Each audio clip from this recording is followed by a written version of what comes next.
Democrats on Capitol Hill will face a big job when they regroup in the new year, finding common ground on the Build Back Better legislation. One key question leaders will address in the negotiations is whether to extend the enhanced child tax credit, which was temporarily increased to $3,000 to $3,600 per child as part of COVID relief enacted earlier this year. Alessandra Lazama is the founder of the TOOTRiS child care search platform out of San Diego. She tells us she's seen firsthand how working families struggle and says the tax credit helped tremendously. She believes some kids are now going to bed hungry now that the last credit payments went out December 15th. Without the renewal, an estimated 10 million children across the U.S.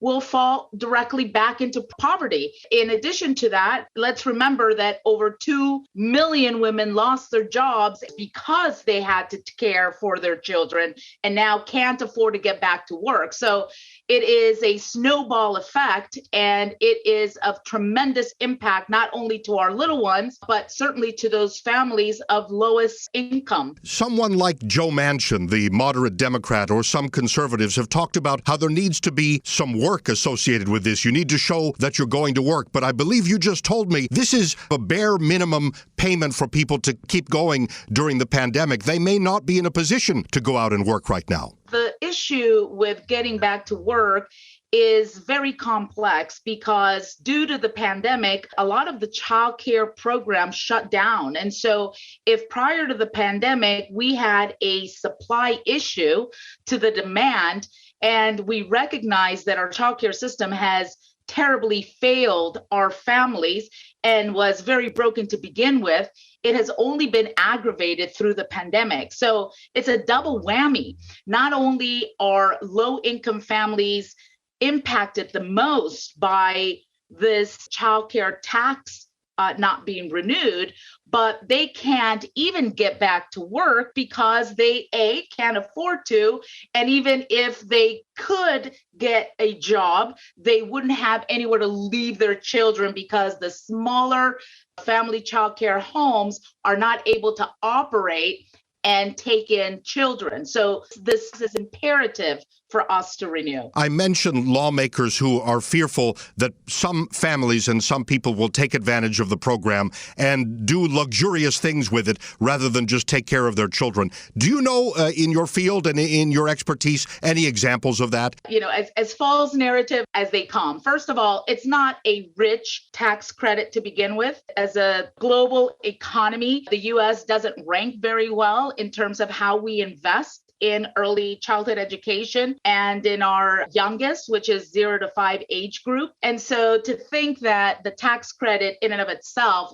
allows for any riches to any family is just ridiculous to begin with. Secondly, this is imperative that we continue to fund because we need to restructure the child care economy, and that starts with the child care providers who have suffered greatly because parents have pulled out their children from these programs. And so the deficit continues to grow in terms of supply and demand. You know very well, following the movements here in Washington, that Joe Manchin has said he won't vote for the current Build Back Better. They're going to perhaps go to the drawing board. Are you optimistic that something can happen next year to bring back the tax credit? I think next year is too late. I think we needed to get this done here, but certainly we need to push forward. We just need working families to have, their voices heard, and we just can't take no for an answer. We're at that point. I feel that the child care system has failed our families and our nation gravely. And this is the time where we need to truly take a hard look at the root cause for that and recognize that unless we're willing to invest in future generations that start with very early childhood education so that we can position our children to meet their developmental milestones and reach their maximum potential, we don't stand a chance to compete in the global economy at the level that we need to. The time to invest is now. The time to rebuild the childcare system is now. It's very much part of our infrastructure, and we cannot lose sight of the impact that it will have to our overall economy. I don't believe either of us are financial advisors, but are there cases where families have not received the tax credit, but when they file their income tax for 2022, that they will receive some money? Sure. So eligible families who did not receive any of their advance payments during the 2021 year, they can, at the time that they file taxes in 2022,